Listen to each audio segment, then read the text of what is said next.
Every good detective needs a partner to support them on important cases. Think of a State Farm agent like your sidekick, there to help you along the way in your search for coverage. State Farm can help you choose the coverage you need, whether it's for your home, car, boat, or even RV. With so many options, it's nice knowing you have help finding what fits for you so you can get back to solving all of life's bigger cases. Go to statefarm.com or use the award-winning app to connect with a local agent and get a quote. Like a good neighbor, State Farm is there. Adobe Firefly is the all-in-one creative studio with AI-powered image and video editing for today's creative process. Built for creators of every kind, Firefly helps you generate, edit, and experiment fast. Because the asks aren't getting smaller, the budgets aren't getting bigger, and the timelines, oh yeah, still tight. With all the best creative AI models in one place, Firefly brings your ideas to life. Unlock a better way to make with Adobe Firefly. Hey weirdos, I'm Alaina'a. I'm Ash. And this is Morbid. Back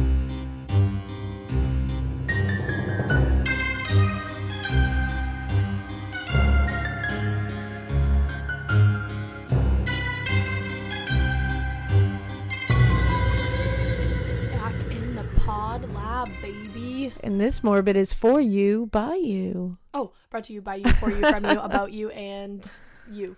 It's all about you. Yay. Yay. It's listener tales, motherfuckers. We're back. And let me first say that Ariel Castro Part 2 is coming within the next day or two. We're doing it like very quick. So you will have it very soon. Because it is by popular demand. It's just so no one thinks that we're just like, here's a listener tale. You're not getting the other one for a long time. It's just because of the live show, which was fucking awesome, guys. Thank you so much to everybody that was there. It was the wildest thing of my whole entire life. Yeah, my brain is still really not like comprehending that it was real. It didn't even comprehend it while it was happening. No, it still hasn't hit me. So I got to yell, "Thank you, New York!" You sure did. Into a microphone, and I plan on doing that everywhere we go. And I got to do David Berkowitz's voice and say semen a lot. She said semen a solid 55 times, and I was like, "Yo, my grandpa, your dad is here." I know. It was a moment, but it was wild. I felt it. I just had to go with it. Yeah. But we just wanted to thank you. The Gramercy Theater was awesome, and we can't wait to see everybody in April at Philly and DC. With my new pants. With Ash's new pants, which she already has. Well, I don't have them yet. I just ordered them. Well, she already ordered them. But I can't wait to have them. But yeah, so tonight we're going to be doing listener tales. Like I said, Ariel Castro Part 2 is coming very shortly. So I promise you it's coming, so just don't yell at hang me. tight. Cool. Hang tight. Don't yell at me. All that good stuff. Should we just start? Yeah, let's just dive into this because this is a listener tales episode. We get down to business. Sorry if my voice sucks. On the way here, I was jamming to Taylor Swift and I sang every song so hard that I fucked my voice up. Which is hilarious because I would think that it would be like, oh, I'm still recovering from my New York trip. And you're like, no, it's just because I was singing Taylor Swift. No, I watched part of the Taylor Swift documentary on Netflix and then I was like, let's bolt out every song she ever wrote in my car. Pretty much. Oh, and that reminds me, that new Ted Bundy docuseries. Oh, I want to see that. I think we should watch it and do another together. Yeah. Okay. Because remember when I think a lot of people liked when we covered that Ted Bundy movie with Zac Efron. Oh, that one that sucked a whole that I can't even go back to because it was so bad.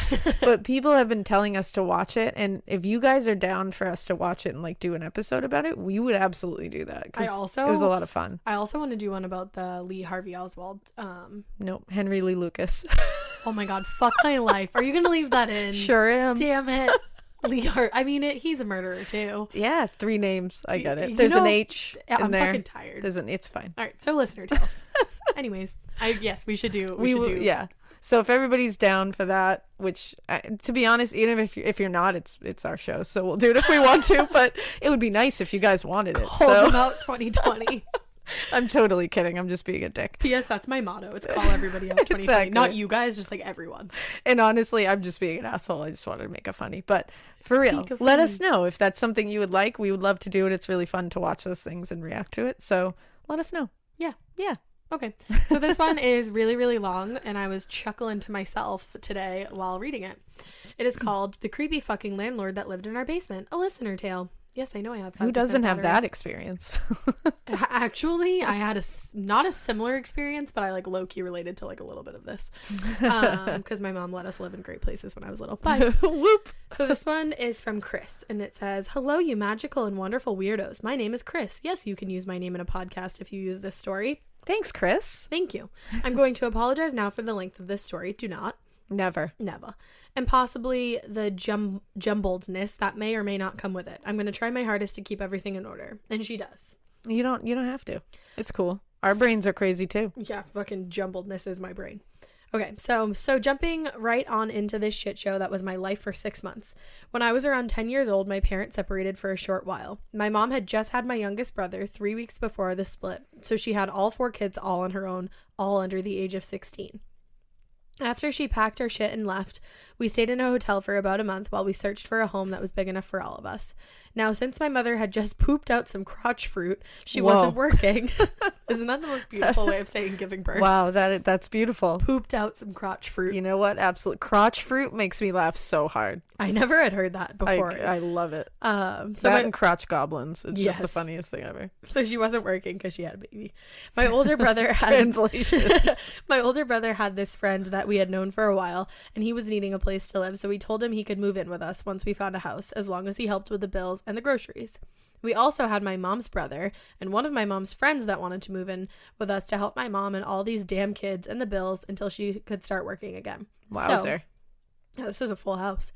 So after spending a month in a hotel, we were getting desperate to find a house that would fit all of us.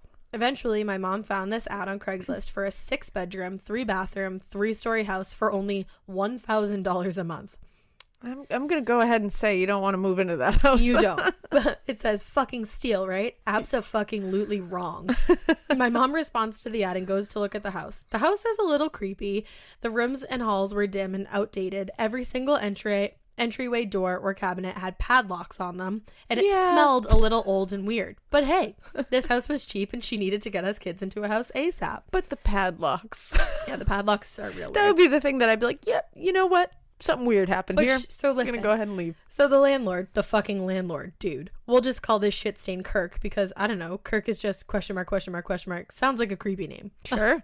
Sorry if your name's Sorry, Kirks. Upon the first trip to the house, he told us that he currently lived in the basement, but it was because he was building some 1-bedroom duplexes on the property and would be out by 30 days of us signing the lease, but he would still be around periodically to finish building these crazy ass buildings.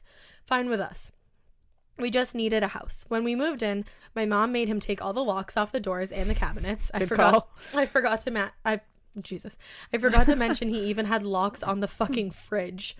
What? Yeah, because she wasn't comfortable with that. So he took off all the locks except my mom's room. She thought it was weird, but she figured he just forgot and would remember at a later time. No. Nope. I don't think that's it. Now, the first weird thing we noticed is that he has like 15 locks on the outside of his door in the basement. We were all like, what the fuck, Kirk? Whatever. The dude is just weird, but he'll be gone in 30 days. Guys, no, none of this is just weird. So then he starts asking my mom on dates. My mom is like, question mark. First of all, asswipe. I'm 32 and you're like 65. Blah. Second of all, I literally just shitted a child. I bet that's exactly what she said. That's amazing. So he gets all pissy when she turns him down. Again, it's whatever because we needed a house. Then my mom is going through her closet. This is crazy. Oh, no. And finds this hidden fucking little tiny closet with a secret door and a padlock on it. Again, we were like, fucking Kirk. So we literally get some big ass cutters. I don't know what the hell they're called, but they're like bolt cutters or something. I don't know. I'm not Bob the Builder, okay? And bust that shit open and look inside. We found this nappy ass blonde wig. What the fuck? Fishnet stockings. No. Short black dresses and a name tag that reads a female name very similar to his male name. Wait, all of that except the nappy wig is what you wore to a funeral? I just want to get out of my goddamn face. Mine is the I didn't nappy wear a black name wig, tag. I didn't wear a name wig. tag. So it's a female name on the name tag that's close to his male name. And she says, say his name is Kirk. The name was like Katrina. We were all confused, but we were like, okay, dude has a side hustle. No big deal, right? So we boxed it up and put it back. So a few weeks later, my mom remembers it and goes to pull it out to show my uncle, and that shit is gone. Oh, no. So this sumbitch I don't even know what that is. Some bitch. This is so funny. Has been in my mom's room. Remember the lock on her door? Keep that in mind as the story goes on. I have been. Me too. I certainly have. We had a downstairs bathroom by the kitchen. This part is so nasty. Oh, no. By the kitchen that nobody used because we all tried to stay upstairs as much as possible and as far away from Kirk as we could. I hate this. Well, one day, my mom takes my little brother down there to give him a bath because all the other bathrooms are occupied. She walks in and found shit smeared all over the toilet. What? Again, what the fuck, Kirk? My mom, being the angel she is, instead of going down there and beating his ass, she leaves a note that was like, hey, if you leave a mess, please clean it up. I have small children in the house and I don't want them getting sick. Wow. She even cleans this fucking toilet for him. No. This woman is an angel because I'd be like, literally come clean your actual shit up. I would literally light him on fire. That's just how I would handle This is insane. The next day she finds a note from him on the toilet that reads, I have been doing this for 25 years and I won't stop now. Like, what? I've been shitting on all over my toilet for 25 years and I won't stop because of you. I've been spattering shit all over this bathroom for 25 years, and just because you live here, it will not stop me. Damned. I will be damned if you will tell me to clean up my shit. Oh, man. Literally. Wow, Kurt. Or And Kirk, or whatever your name. Kirk. Annie took our toilet brush and smeared it all over the toilet just to make more of a mess. Like, dude. Yo. Why are you so adamant about putting shit all over our toilet? Like, what's the meaning of this? And at this point, it had been past the 30 days. So we were all, like, pissed. He was like, oh, just give me a few more weeks and I'll be out. Whatever. No, Kirk. No. We still just needed a house. Then, guys, you don't need a house this bad. I'm here. I'm Go here back to to the tell you. hotel. I'm here to tell you. Then this is fucked. Oh no. Then my mom starts waking up in the middle of the fucking night to a goddamn hand reaching out from under her bed and rubbing her legs. Yo. Like, it's time to go. burn this house down with Kirk in it. Because that motherfucker needs to go. in fear of getting murdered by this psycho, she didn't say. 1 second, you're enjoying your day off. The next, your phone buzzes. A window's been broken at home. You're miles away. In 1 second, everything can change. That's why ADT's professionally installed security systems monitor your home 24/7. They're backed by the most company-operated monitoring centers in the industry, so you're always supported during an emergency. When every second counts, count on ADT. Visit ADT.com to learn more. This episode is brought to you by SoFi, the all-in-one finance app to bank, borrow, and invest. Say goodbye to account fees and give your bank balance a glow-up with a SoFi high-yield savings account. Get over 8 times the national average savings rate and an epic welcome bonus when you sign up with eligible direct deposit. Sign up at SoFi.com/SXM. SoFi checking and savings offer through SoFi Bank N.A. member FDIC. Terms apply. Anything and just rolled over when it happened. When she woke up, her door would always be unlocked, even though she always locked it because she was scared of shit like this happening. It got to the point where it was happening. Change the lock. Just get out of there. It got to the point where this was happening every night, and so we all ended up blowing up air mattresses and sleeping in her room. My uncle, her friend, all my siblings, and their friends. So we just had a big-ass slumber party every night, and it stopped. She was never touched again.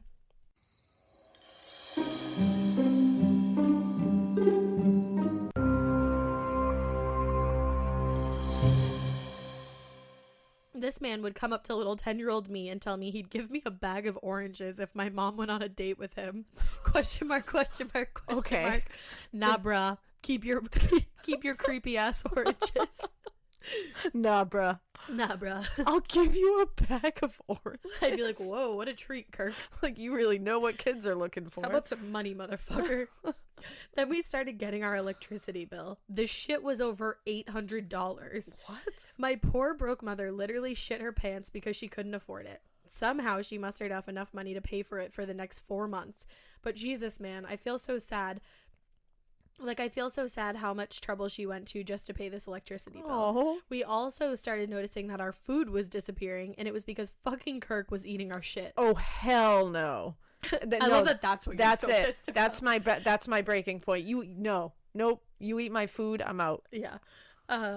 If you couldn't tell already, the pompous Sharp Biscuit never fucking moved out. Sharp biscuit. He would even take our clothes out of the washer in the middle of a wash cycle, put that shit on the basement floor, and put his clothes in. Like, fuck you, Kirk. Okay. Now to the real spoopy poopy shit. Oh, I'm sorry. That wasn't the spoopy poopy shit. No. There was both spoop and poop in all of that. There was. So we all kind of felt creepy in the house, and we all figured it was just the Kirk vibes until we started seeing white figures in the house. What? At first it was harmless, just out of the corner of our eyes, but then it started getting negative. We would wake up to the piano playing at the bottom of the stairs, and the fucking piano didn't work. It had no strings. My mom was like, question mark, question mark, question mark. I don't know, kids, we're gonna die. I don't know. I guess this is it. Then I was playing with my babies on the staircase, or on the staircase, on something pushed me down the stairs. There were a few nails sticking out of the wall where I'm sure Kirk tried to do some dumbass renovations, and my knee caught on a nail and ripped it open. Ow, ow, ow. And I had to get I put the ow ow ow in, and I had to get 7 stitches. My mom went to Kirk and was like, question mark, question mark, question mark. That seems to be the only thing that's happening here. Why are there nails on the stairway? And he was like, question mark, question mark, question mark. I don't know, man. Figure it out yourself. Then me and my 3-year-old brother were playing hide and seek, and obviously I wasn't going to hide in the hard spot because he was little and still an idiot. So I hid at the back of my empty closet while with a crocheted blanket over me that I could still see out of because it had knitted holes in it. So anyways, I'm just chilling, thinking about Hannah Montana or some shit. Are we all? I mean, I've been watching that a lot lately. While waiting on this little idiot to come find me, and quote unquote, he walks into the closet and I can see him through my blanket. So I rip the blanket off and I say, you found me, because I was a bomb-ass big sister. And there is nobody there. What? I sat there like, question mark, question mark, question mark, question mark. So my big baby ass burst into tears and ran to my mom. Thankfully, she always believed us and told me just to yell at them to leave us alone the next time I see something scary. There was a ton of other shit that happened to the other 10,000 people that lived in that house, but a lot of them refused to tell their stories because it fucked them up. So back to this fucking panini head Kurt. Panini head. You're killing it with these insults. I love it. I love it. He had been a human after my own heart. Right. He had been fucking with the wiring when he was building those stupid fucking apartments or whatever next door. So every time we took a shower, the metal knob to turn on the shower would adjust the temp would shock the shit out of you. Oh my god, it's like Parks and Rec. I call that shock wire. And you couldn't stand on the drain because it would also electrocute you. We told him, and would you believe me if he said question mark, question mark, question mark? I don't know, dude. Figure it out yourself. I believe it. At the time, we had a pit bull mastiff mix. So he was a big, scary... This is my favorite part. So he was a big, scary looking doggo, but he was a big old baby. One day, Kirk was walking up the driveway and our dog barked at him through the fence, and Kirk, straight up, no lie, diarrhea shit his pants. What? We could see it on the outside of his pants. We felt bad because some people are just scared of dogs, and ours was a little intimidating. Don't feel bad. Kirk is a piece of shit. This would have been fine if this dude didn't go sit on our porch swing for 3 hours with shit in his pants. I am not even in a reality right now with this story. Oh this is God. insane. It's bananas. At this point, we're like, okay, we need to get the fuck out of here. It wasn't when he hid under the bed or fucked up our wiring or even that he was eating our food that threw us over the edge. Nope. It was the fact that he shit his pants and sit on our swing. That was the last straw. You can't make this shit up. No. You cannot. Around the same time we got our monthly $800 electric bill, my mom was done. My uncle was done. We were all done with bitch ass Kirk. I'm done with Kirk. Me too. So we wanted to know what the fuck he was doing in his bedroom that was making our electricity so damn high. Oh, we asked him if we could see what was in his room and if he could help pay the electricity bill because he was living there too and using electricity too. And he flew into a fit of rage. So we let it go until my uncle and his friends had a few drinks and felt brave. Now, I do not condone what happened next, but I do. I do too. But if it didn't happen, we probably would all be murdered by now. I don't even know what happens next, and I condone it. They took those bolt cutters or whatever the fuck they are, and they cut all the locks off his door and went in when he wasn't home. I would have done it. This is fucked. Are you ready? I'm not. He had 8 different monitors hooked up in his room, all connected to cameras all over the house, along with 3 computers running God knows what. So not only had he been down there watching us, but he was also the one running up our electricity bill because of them running 24/7. He had hooks hanging from his ceiling. Keep this in mind for later. He had magazines and posters and pictures of brutal bondage. Not the okay BDSM, but like the gross rapey kind. Oh my God. So my uncle and all his friends were like, okay, 1, what the fuck, Kirk? And 2, call 911. So as I was they're just going to say, I really hope the police were called here Yeah. because this isn't cute anymore. So as they're getting ready, it never was cute. It never was, but it's like... To call the cops, fucking Kirk comes down the stairs and is freaking the fuck out. He literally starts strangling my uncle. And my uncle's friends and my brothers pull him off. Well, in the process, his shirt rips and we can see under it. He is wearing this leather strappy suit under his clothes with these big rings all over it. Rings that seem to be meant to hang from the fucking hooks from his ceiling. Okay, not gonna kink shame, but we were all like, fucking Kirk, dude. So anyways, my uncle gets free and puts this dude under citizen's arrest with the goddamn handcuffs that were in his room. That's Eventually, amazing. This is amazing. This is everything. Eventually, the cops come and they are baffled by this shit. They take the dude to jail, and that's the last we ever heard from him. Even though I know my mom had to go to court a few times, but I was so young, I don't remember exactly what for. We packed up our shit in under 2 hours and booked it to Arizona where we had family that we could stay with. After this whole ordeal, we were talking to my mom's friend that lived there with us. She didn't move in with us, but she didn't move with us. She left the house but stayed in the same city. And she said she did a lot of research on the history because she wanted to know why it was so haunted. And apparently she found articles about Kirk's mom being in some sort of satanic cult and then dying in the house. She sent clippings in the mail to us and we still have them. So yeah, there's the time we lived in Satan's asshole. That is the truest, most amazing description of a place I've ever heard. Yes. If you made it this far, thank you so much for reading this. I seriously love you two and listen every day to and from work while I'm going to bed. I've been wanting to send this story to you since you started Listener Tales, but to be honest, I'm just a lazy piece of shit and I don't want to type all this. But anyways, love, Chris. Chris.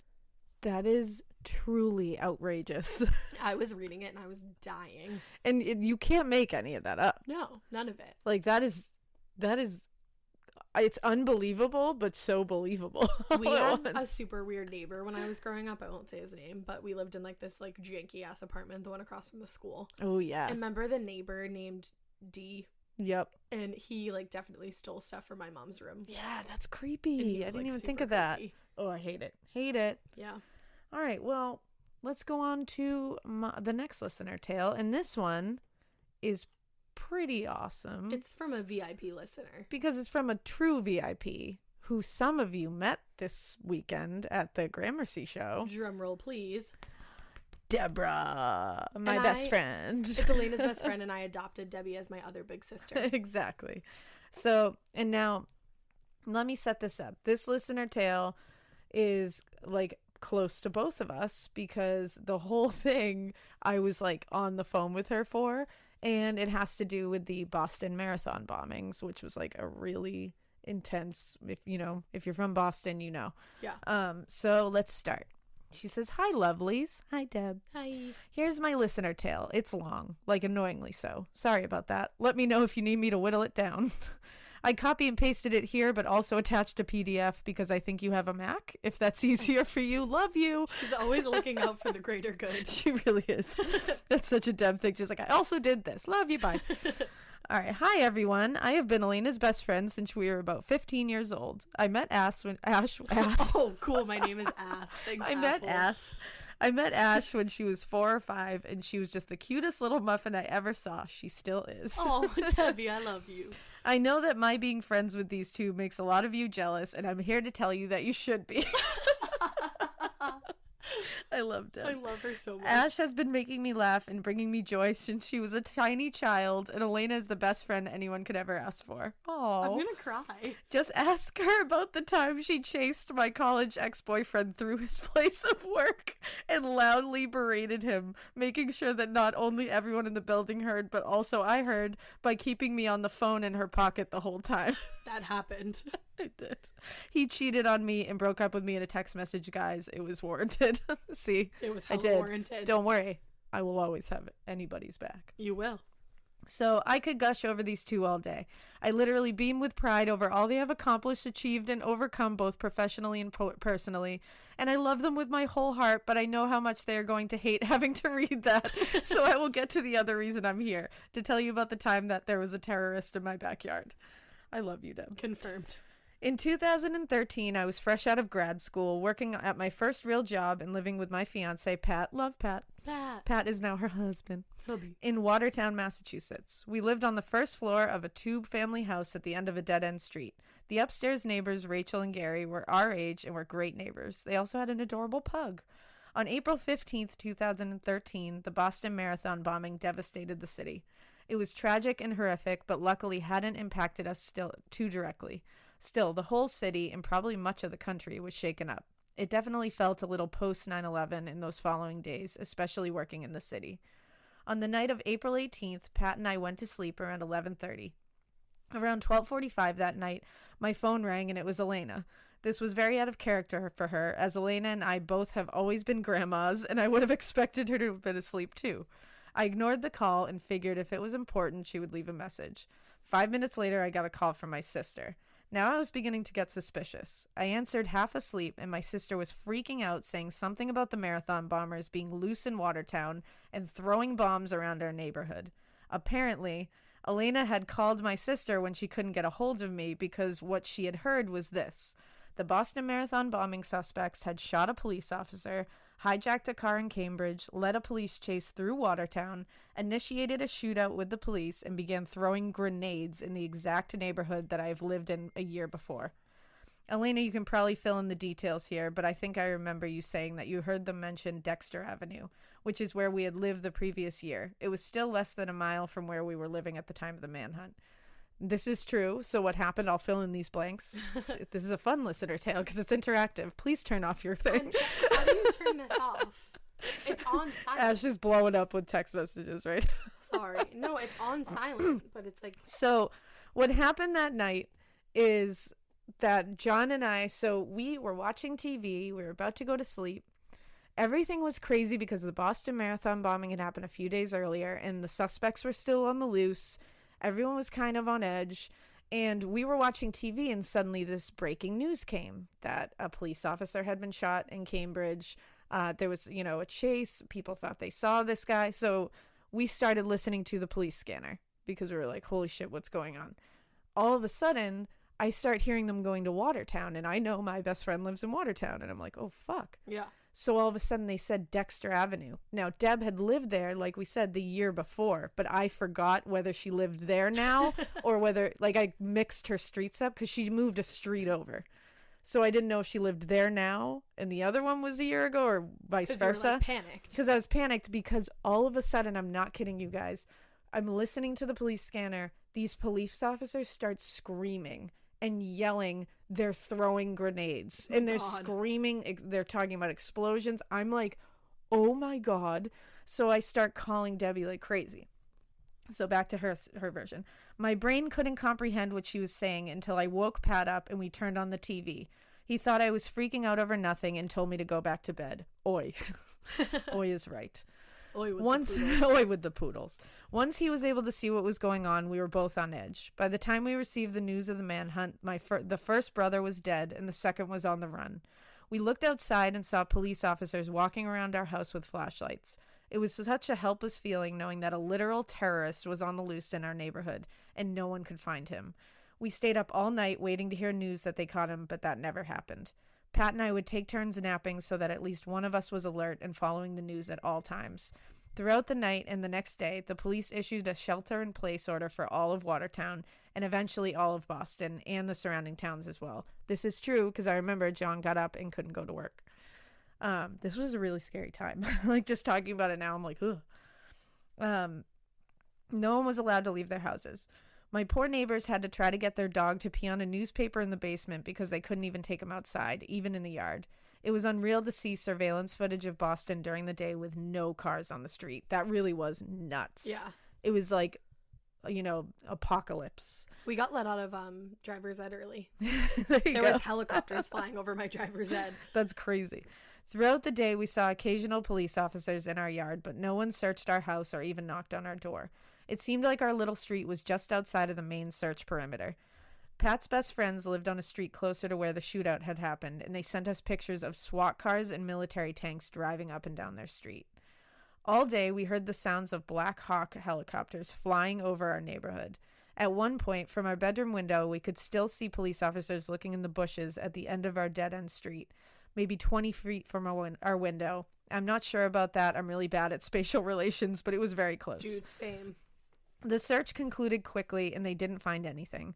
This guy could have been anywhere. At one point, Pat searched... This is one of my favorite stories. Oh my God, I love this story. At one point, Pat searched the basement while wielding a wooden baseball bat. We learned later that Gary from upstairs had also searched the basement while holding a glass of tepid water. Rachel and I were safe and capable hands, guys. It's true. He was like, what are you going to do with tepid water? And he was like, throw it in his face. I don't know. Duh. After many more hours, around 7, I believe, they announced that the travel ban was lifted, even though they couldn't find him. I told Pat that we should leave and go to my parents' house, which was about 45 minutes away. Pat rolled his eyes at me and famously proclaimed, "Why should we leave? What's going to happen now?" So we didn't leave. Note, we should have left.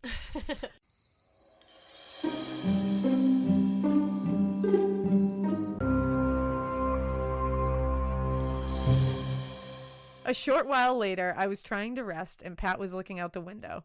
He wasn't saying anything, and I later learned he was trying to prevent me from panicking. But apparently, there was a very large police presence right near the bush at the end of our street where they had previously searched. Helicopters, which had been circling all day, got very low and very loud.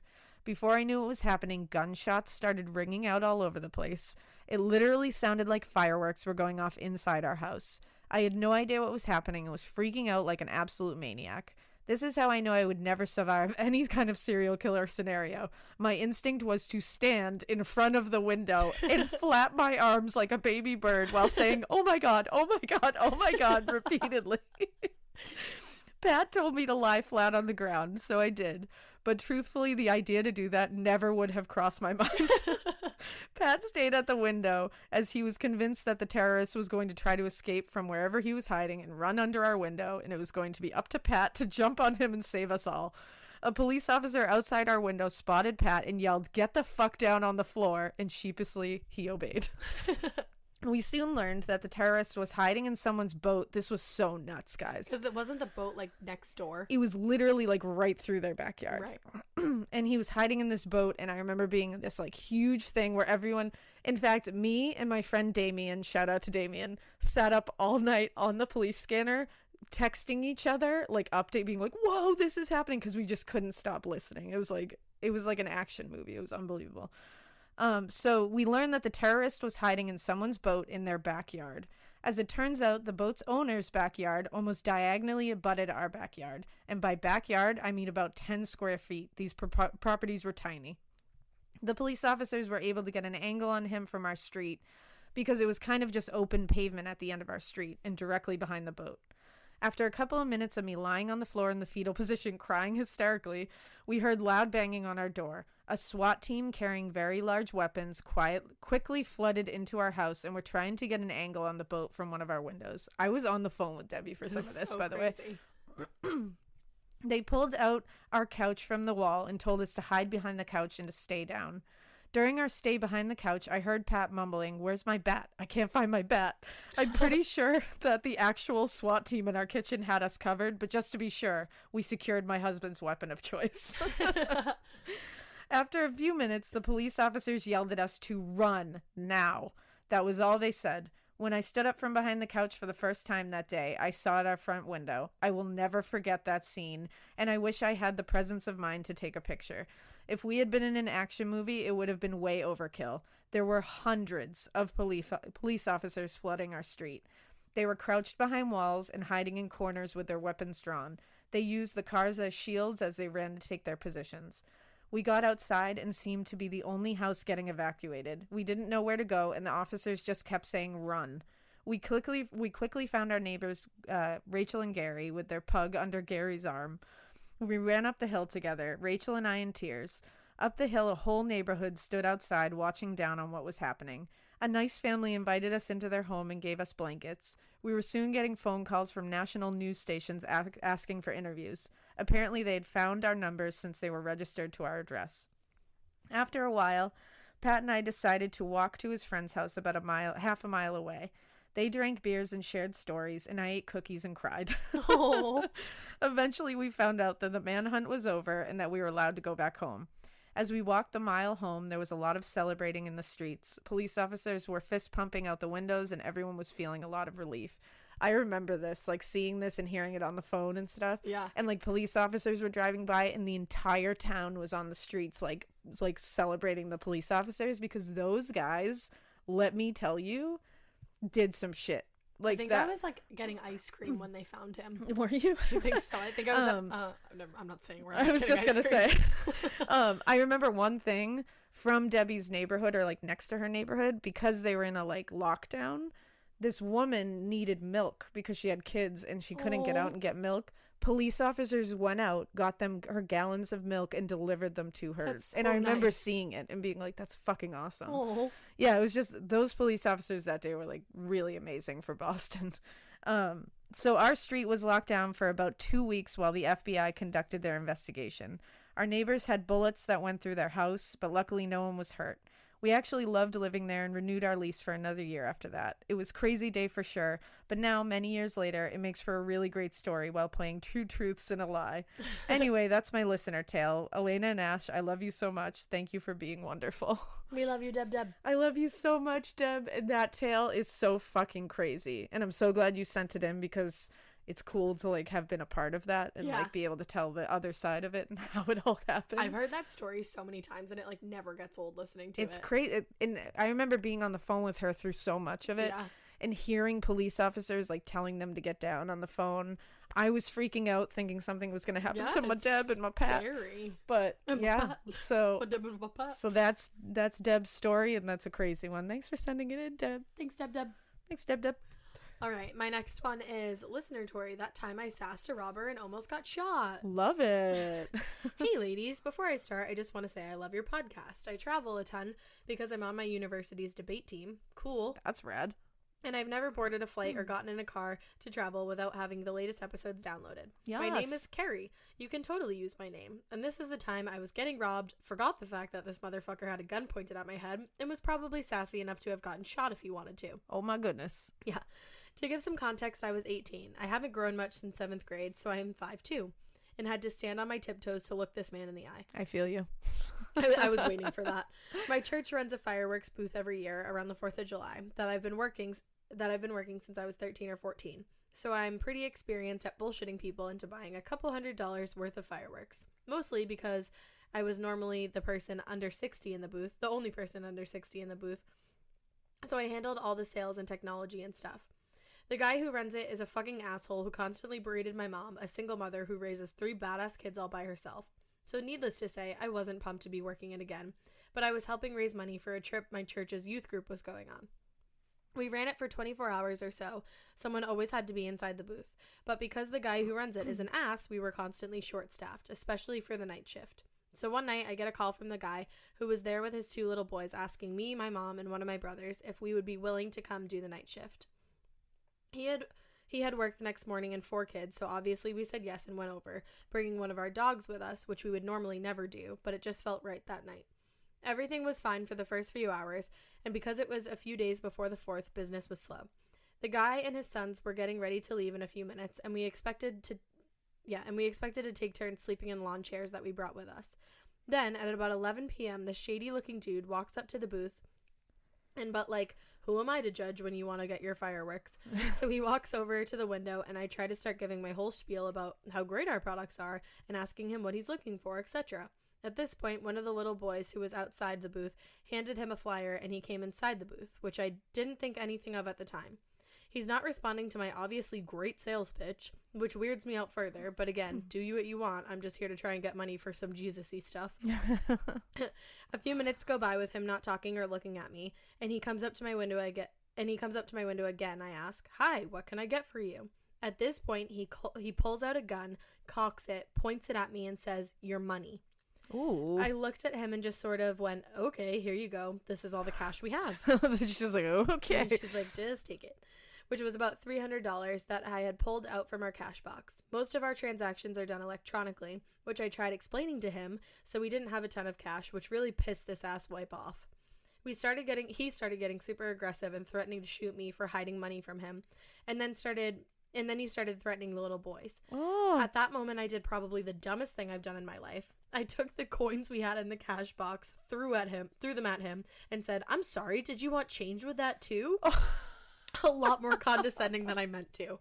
I still can't tell if that pissed him off or made him respect me, because he looked at me. He's like, well, shit. While still pointing the gun in my face, and said, "Look, you're smart. I think you know what's going to happen if you're hiding money." To which I replied, "Listen, dude, you can come back here and look. We don't have any more cash." At this point, my dog, a pit bull mix, he's literally the sweetest boy. He just looks scary. Puts his paws up on the counter. And ending up scaring the guy away. We obviously had to file a police report, and I ended up working with a police sketch artist, which was pretty cool. Thanks so much for taking the time to read this. Keep it weird, but not so weird that you're bitchy to a man holding a gun in your face. Oh my God. Love y'all. Carrie. P.S. I'm attaching pics of my angel dog and the sketch artist that the artist came up with.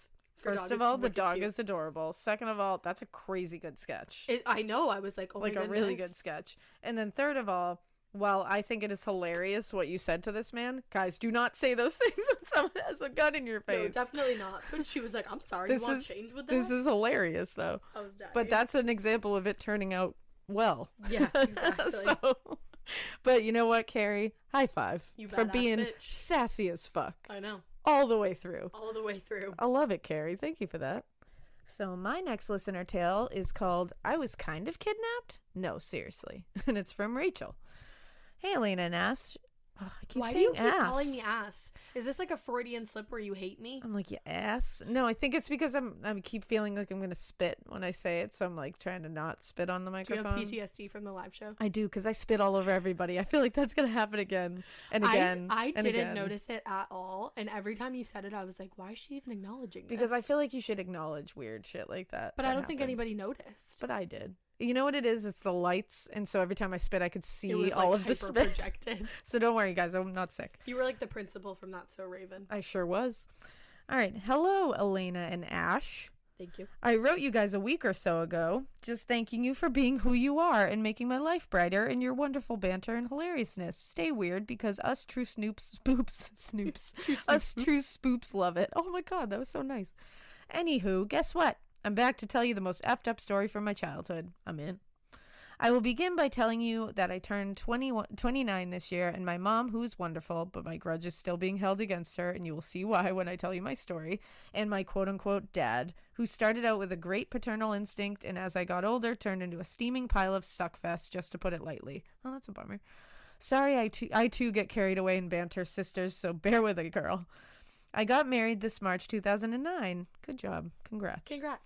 To my best man friend of 8 years. Apparently, according to my family, marriage is what makes you an adult, not your age. So they decided to sit myself and my newly wedded husband down to tell us some information about my youth. Weird, since they hate each other and are divorced, so we are on edge already at a Starbucks in a crowd of people. Love that for my anxiety. Hold on to your butts. So as I sit, tearing my napkin into tiny anxiety-sized pieces, my parentals decide to tell me that when I was 5, I was fucking kidnapped. What? Yes. Right out of my driveway and returned promptly and unharmed. Now, fun fact about my mom and sperm donor. I remember this happening vividly, but those a-holes decided to tell me it was a nightmare and put me in counseling, making me think I was cuckoo banana nut man because of all the details I had from this quote-unquote dream. So I know you're dying to hear about my not dreaming kidnapping, so here it goes. This is going to stress me out. It's wild. It's going to stress me right out. I grew up in a safe, good old 90s neighborhood where I was an expert in mud pies at Cafe Rachel, French accent. Cafe Rachel. And drawing portraits of my guests with chalk as they enjoyed my mud pie craft. Honestly, that's a beautiful sentiment. And you know what? I feel that. I did this all while wearing my pink tutu and Pocahontas work boots. Well, one day we were celebrating my birthday in the summer, so more family would come out. So I was 5, but we were celebrating 6 early. Yay! I was at the end of my driveway in usual garb and making some detailed pies. However, all my guests to my cafe were too preoccupied in the stupid Princess Bounce house in my backyard to care about my craft. That's when a man rolled up in a fucking wood-paneled minivan. I'm already really stressed out. Like, this is giving me anxiety. It's a lot. Which in the 90s were cool as fuck, but thankfully didn't last too long. Now, this man was interested in my cafe, and in fact, he had some more mud for me that he needed to get rid of. Now me, a sheltered 5-year-old in Illinois, basically in the middle of a cornfield, thought, yes, sir. That makes complete sense. Let me just happily hop into your car. So I fucking did. Oh. Right. Oh. Right. My girls just turned 4 and I'm like, heart palpitations right now. Don't ever let them I'm make mud pies in the constantly beginning of telling the them, I'm driveway. like, all strangers are fucking nightmares. Do not talk to them.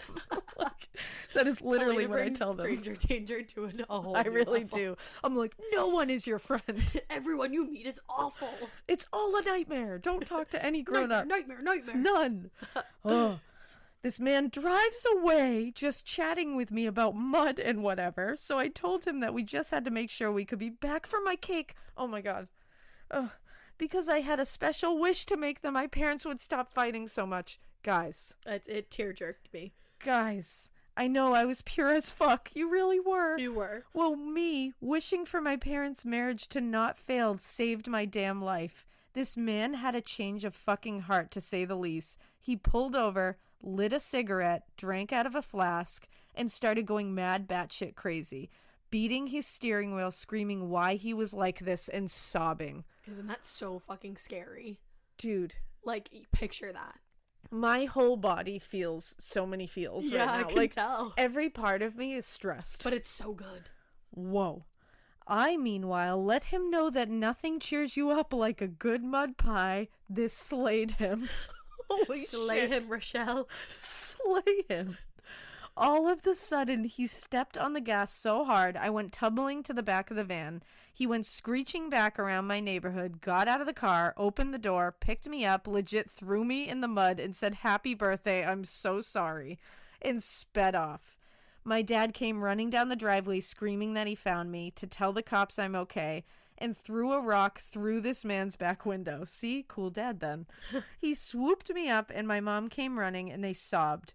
I didn't understand why. I was just with my new friend getting new mud, but they continued on with my party as if nothing happened. Jesus Christ. Holy shit. I am feeling so many things. Apparently the cops apprehended him and he had driven himself into a tree and died, which is sad, question mark, but better him than me? Not sure how to feel since my whole life I thought it was a fucking dream. My parents never cared to find out his identity either, just confirmed the license plate, and there was mud in the back of the van, so there's that. Oh. Isn't that so crazy? So that's my story about how I almost got kidnapped. I'm still pouting about the truth being released because let me tell ya, I've lived my life on the edge, windows open, doors unlocked, couch sleeping even. When I could have been taught to be cautious and safe and learned from this fuckery instead of thinking Stephen King was writing books in my head. So thanks, Mom, and whatever. I hope you guys enjoyed my story and keep it weird. Love you, weirdos. Rochelle or Rachel. Isn't that bananas? She straight up got Wow. kidnapped and was so pure he gave her back. Like, that never happens. Never. So the fact Ever, that it's ever. like, holy shit. Right? And that he's sitting there like, and I can picture that like vividly. Yeah, because that this man happens, losing like, his shit, being like, why am I like this? Oh, So much. And she's like, Oh well, my a God. good mud pie will cheer you Oh up. And he's my like, happy God. birthday, got out of my fucking oh car. my God.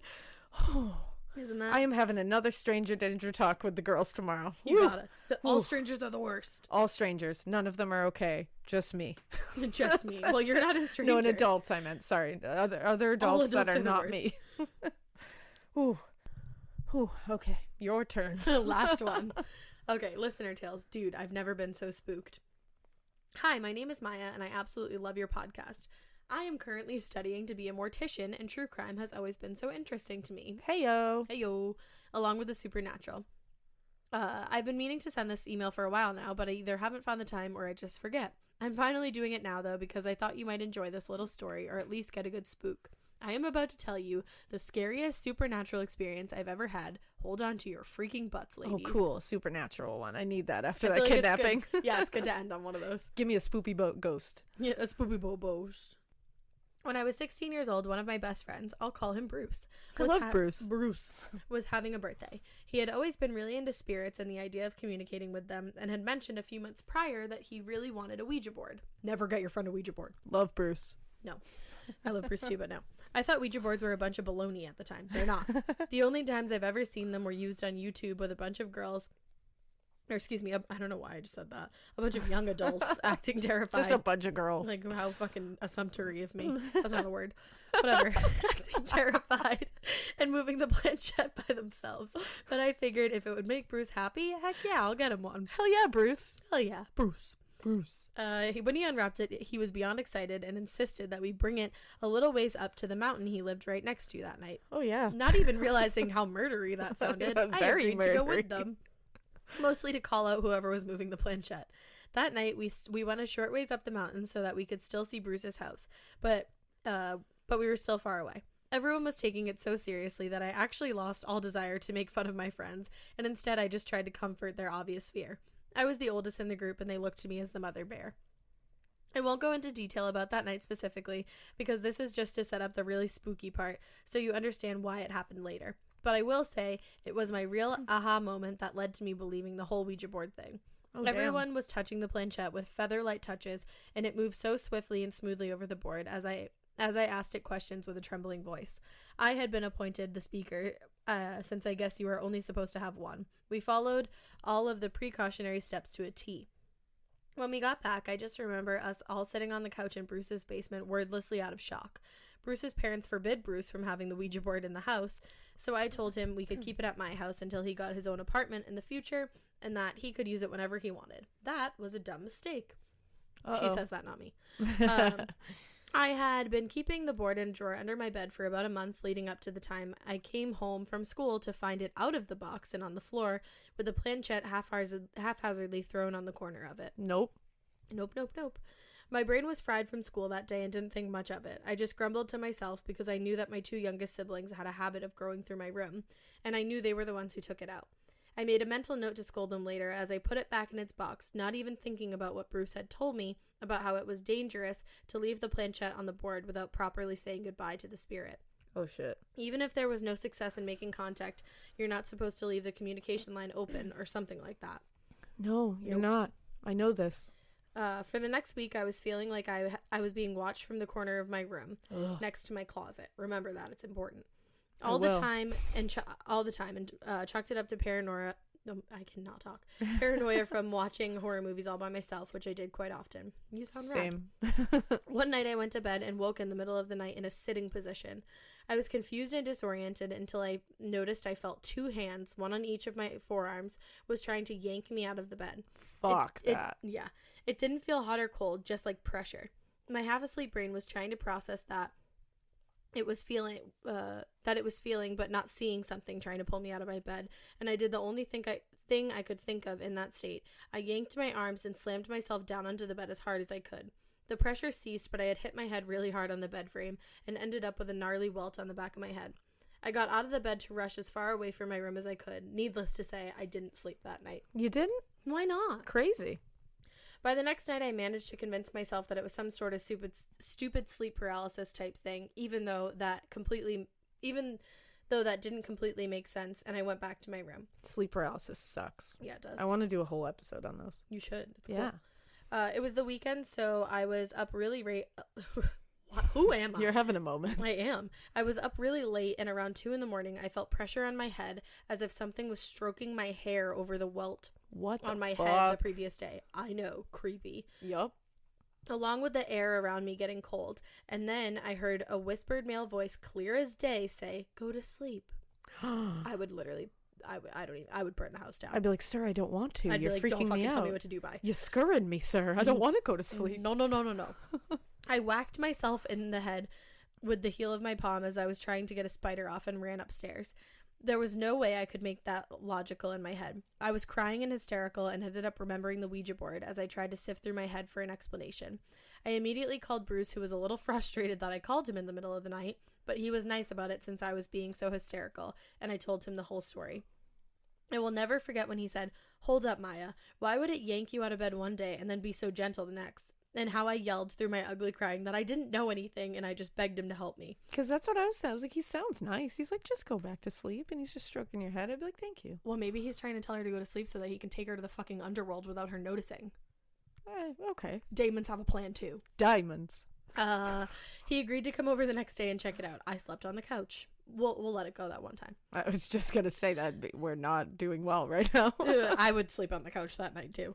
I would sleep in Canada that night, but it's different. I would sleep in another country. I would sleep in Guam that night. Yep. The next day, Bruce came over and immediately couldn't stand being in my room for even a few minutes because he felt such a strong negative energy from the corner next to my closet. Oh, Bruce. That's right, the corner I felt like I was being watched from. A mutual friend of Bruce and I'll call him Henry. That's Hey, my Henry. favorite boy name. I said that, Ash. Came over after a call from Bruce and told me he would hold onto the board instead of me, and he would keep it in the trunk of his car. I had never been so happy to give something up. Nothing has happened in my house since then, and Henry says that nothing weird has happened to him either, so I'm glad this is over with. I really wish I wasn't so ignorant, and I wish I had decided to at least learn some rules about Ouija boards before actually agreeing to keep one in my house, where I knew grabby little children would be digging around. My mom even scolded me for having it in the house without telling her and told me I deserved what I got. That would be me as a mom, because if my mother, I've said it once and I will say it again, if my motherfucking future kids bring a Ouija board into my house, they gotta leave. They gotta leave. You're evicted, child. Back to the story. I'm glad to say I'm finally moving out of this house in a couple months and can hopefully stop having nightmares about staying in my own room. Thanks for reading this super long email, and I hope you liked the story. Thank you so much for doing the podcast and for keeping things lighthearted when they get dark. Don't stop doing what you're doing, ladies, because I love you for it. Maya. I love you, Maya. Maya, I love you too. And damn.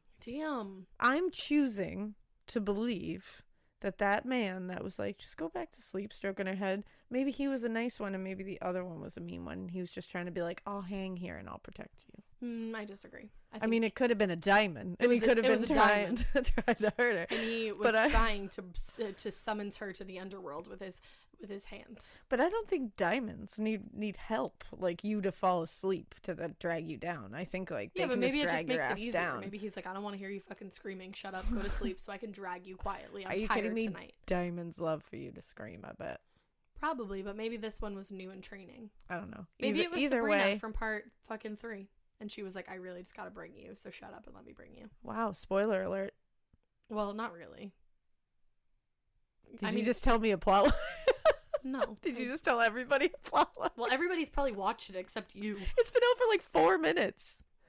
It's been out for like a week. Yeah, that's not enough time. Us bingy bitches. Yeah, but you got to give it more time before you start spoiling it. Well, then edit it out. I'm going to. Fine. Sit. Put the argument in, though. I will. So we just argued because Ash just spoiled Sabrina the Teenage Witch for me, but I won't make it so that it's spoiled for you guys too. It's really not much of a spoiler, I promise. You know what? I love you all, and I don't want you all to be spoiled like I am. Not much of a spoiler. Okay. So either way, that is our listener tales. We only had a few because they were super long, but they were well worth the time. They were dank. They were dank, as Ash says. But that last one made me think that maybe we should do, I know I wanted to do an episode about sleep paralysis because I suffer from it, and I know a lot of our listeners do too. So if you could, we'll do one full episode that I want to like look into the science behind it. I want to look into like the whole thing. People's tales. Would you please send us your sleep paralysis tales so we can read some of yours during this? And that's a cool idea. If you want to just email us with the subject, the first thing you put in it is sleep paralysis, and then whatever you want to name it. But send us in so I can read some of your tales so that we can put it into the episode that we're going to do about it. Maybe a couple episodes. Cool. But do it, because I really want to hear other people's tales, because I have some too, and I'll tell you mine when I we only do have the episodes. one. I've only gotten it. Well, I got it once when I was really, really little, and then I got it one more time. But other than that, it's never happened. Yeah, I see. I get it like every few months. So I got it like... while I was camping. That's why I'll never go camping again. Fuck camping. Well, yeah. So send us in your tales and subject them sleep paralysis. And in the meantime, follow us on Instagram at Morbid Podcast. Do you want me to say it again? No. Morbid Podcast. Follow us on Twitter. A Morbid Podcast. Hit us up with your sleep paralysis to our Gmail. morbidpodcast@gmail.com. Go over to our website to check out what we have for tour dates. morbidpodcast.com. Join the Facebook group. Morbid, a true crime podcast Facebook group. Go find it. It's awesome. Donate to our Patreon if you're feeling so inclined. Patreon.com/morbid podcast. And Patreon donors, look out for your bonus episode soon. Yeah, this week. Look out. We hope you keep listening. And we hope you Keep it weird. But not so weird that you have a creepy landlord shitting on your toilet and you try to leave, but like you can't really leave because the electricity is expensive. And not so weird that you are in the middle of a Boston bomber story and like everything is just happening around you and you have a glass of tepid water because that's not really going to do anything. Don't keep it so weird that you get kidnapped because of a mud pie. You offer this guy a mud pie and he's like, yeah, I can get you some more mud pies. And then he's like, happy birthday, got the fuck out of my car, I gotta go. And then sassy robber, don't be sassing robbers. It's not a good idea, but like at least you got out of it. And don't keep it so weird that you buy your friend a Ouija board and get stalked for the rest of your life by the closet monster who is going to drag you to hell. A diamond. Bye. Go do it. Bye.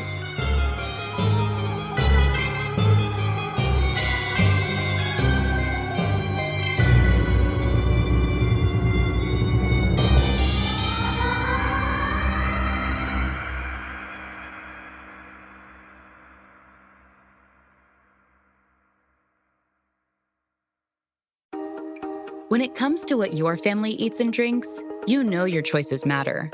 You're the expert because you know what fits your life. And getting it right starts with good information. That's why America's beverage companies are sharing more information about our ingredients at goodtoknowfacts.org. No spin, no judgments, just the facts straight from the experts for more than 140 beverage ingredients. Visit goodtoknowfacts.org. Say you've always wanted to have a backyard oasis. Here's the thing. If you get smart with your money, you can do things like that. With Empower, you can start making the most out of your money so you can go out and live a little. Isn't that why we work so hard? To have some fun with our money? So use Empower and get good at money so you can be a little bad. Join their 20 million customers today at empower.com. Not an Empower client, paid or sponsored.